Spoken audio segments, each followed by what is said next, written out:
Hello and welcome to the Grocery Guru. This is episode 36 and we are here with that guru, Andrew Grant. How are you doing? Morning, Darren. Yes, very good. Thank you. Lots going on at the moment. I know we've got a few things we want to share with our audience, but we can't not mention the football. What's that? Sorry, Darren, I missed it. It's sort of football-like round thing. We might win. Oh, yes. There's a small match on Sunday evening, I believe. Yes. There very much is. And I know you're a big football fan. Yeah, no, exactly. I mean, it's one of those weekends, obviously putting aside the sort of, the passion for the national team. But, as an ex-Fire, we all remember these weekends. Yes. They don't come around very often, but, a royal wedding, a Brit winning Wimbledon, England football team getting through to the semi-finals and now the finals.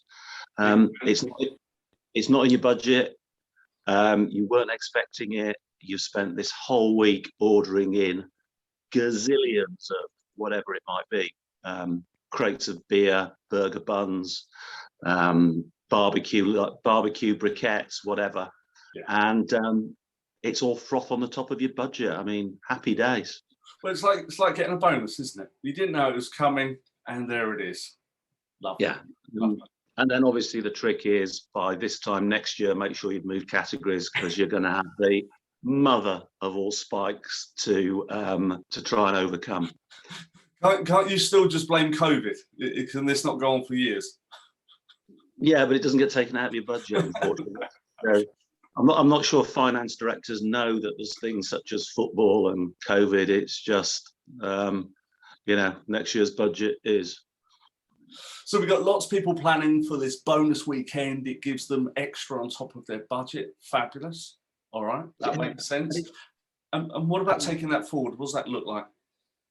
Well, it's an interesting time, isn't it? Because we spoke, I think, a few episodes ago about the challenges the grocers are going to have this year. Obviously, they got a massive pandemic boost when everybody, when all the other shops were shut.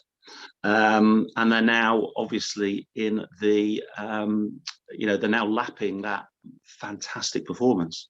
Yeah. And I saw some stuff from Nielsen IQ this week, which said that actually, sales in supermarkets fell 2.4% in the 4 weeks to the 19th of June, okay. Which actually probably isn't bad. If you think they got something like a 10% bonus, only to be 2.4% down a year later is pretty good. Well, that's much better than I would have thought. The average was 10% up in sales, so now we're saying only 8% up. -2. Okay, yeah, it's better. Yeah, we had Sainsbury's quarterly update performance. They increased their profit expectations, I think, doing pretty well, growing market share. Yep. And interestingly, what the takeout I took from it was their online business, their online grocery business, as opposed to Argos, is now steadying out. The growth rate is steadying out, but at 20% of their overall business. Oh, 1 in 5. Okay. So if you remember a year ago, we said it had doubled to 20%. Yeah. So it doubled in a year, sort of 5 years worth of growth in a year. But it now looks as if the new normal is sort of, 1 in 5 customers shopping online. Right. Okay. All right. Interesting. All right. And when we look forward to the autumn that's coming up, what's your predictions for what the UK grocery world's going to look like? Well, yeah, I think, as I said, if you're a buyer in grocery, enjoy this weekend,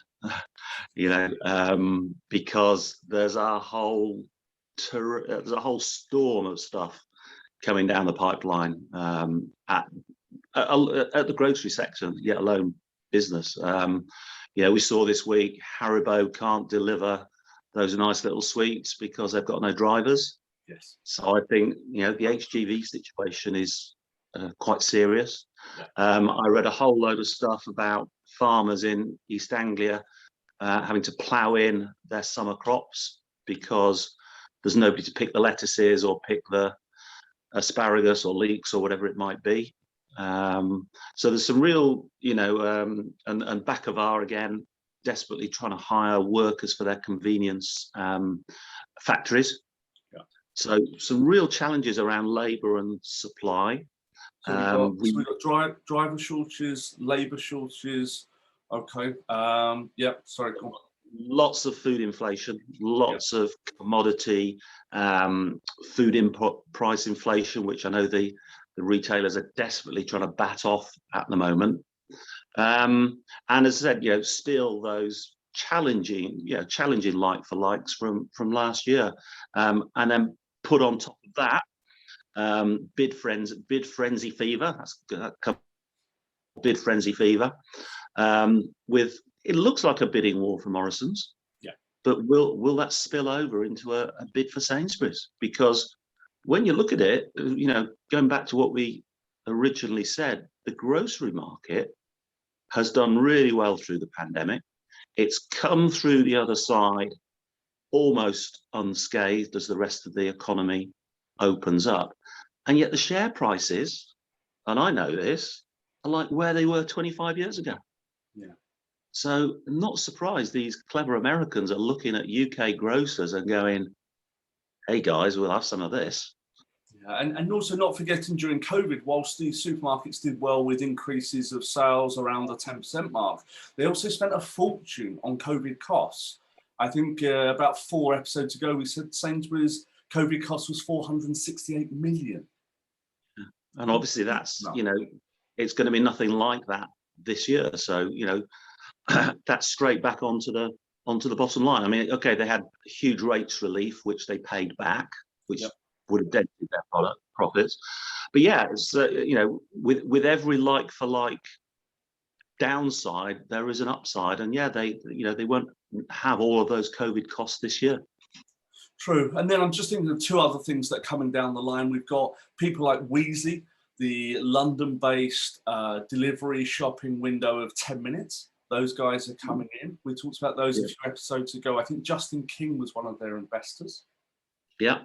So, super fast home delivery, rapid grocer, I think it's becoming known as. I think we said at the time, Darren, it's a bubble. It feels like a .com. It really does, because the 10-minute window, great, I got it the first time, that was exciting, but do I really want it all the time? I don't think so.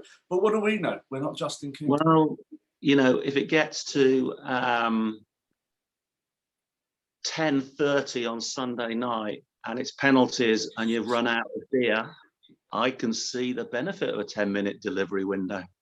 I certainly can. In fact, I might want it in 5 minutes, but I hear what you're saying.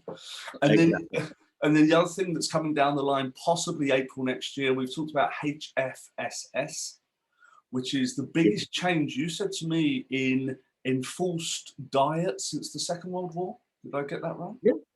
Yeah, effectively. HFSS, high fat, sugar and salt foods. The government has, depends on your point of view, but the government has, waged war on advertising these products in schools, etc. It's now going a whole step further as far as the grocers are concerned, in that they will not be able to volume promote or display these products. And for me, because this legislation is due in April next year, I do need to check when April is. Sorry, not when April is, when Easter is next year. But as the proposed legislation stands, you could see headlines like, Boris kills the Easter Bunny, which, with no Easter egg displays allowed, which would be mind-blowing. So the 2 principles are you can't volume price promote anymore and you cannot secondary cite. Is that right? Yeah. Broadly, so no bog-offs, no 2-fers, 3-fers, just straight price promotion. Yeah. And no secondary citing, no foyer displays, till displays, etc. And you think, Easter is the one that really springs to my mind, because think of the pallet displays of Easter eggs that the grocers put out there. Well, I'm sure we walked into Asda last year at Easter and there are 2-3 pallets of these Easter eggs, from the £10 ones to the £1 ones. You couldn't move past the lobby for them. This year, come April next year, it won't be possible. Well, it all depends. That the legislation's still to go through Parliament. I'm sure the big retailers and the big three confectionery giants will lobby hard against it. And can you see a government not letting us have our Easter eggs? I don't know. We'll see. That's it. All right, Andrew. Final takeaway before you get on with your house buying, which I think you're doing at the moment. Yeah, no. Final takeaway is get that Domino's order in early this weekend because I think they'll struggle for half time. Cool. Oh, and your prediction for score Sunday? What do you think? Oh my God. I'll put you on the spot. I think it's penalties in England. Okay, he said the P word. I think it's a very tense 0-0, and then 9 penalties, and we just scrape it. All right. And what about you? What about you? He said the word. Well, I'm going to go and be a real patriot, and I'm going to go 1-0. Okay. I'll go further than that. I think it's Raheem in minute 43, just before half time. So Sir Raheem on Monday morning. Yes. I'll go with that. All right. You have a good weekend. Thank you, Andrew. Ciao. Bye. Bye. Bye.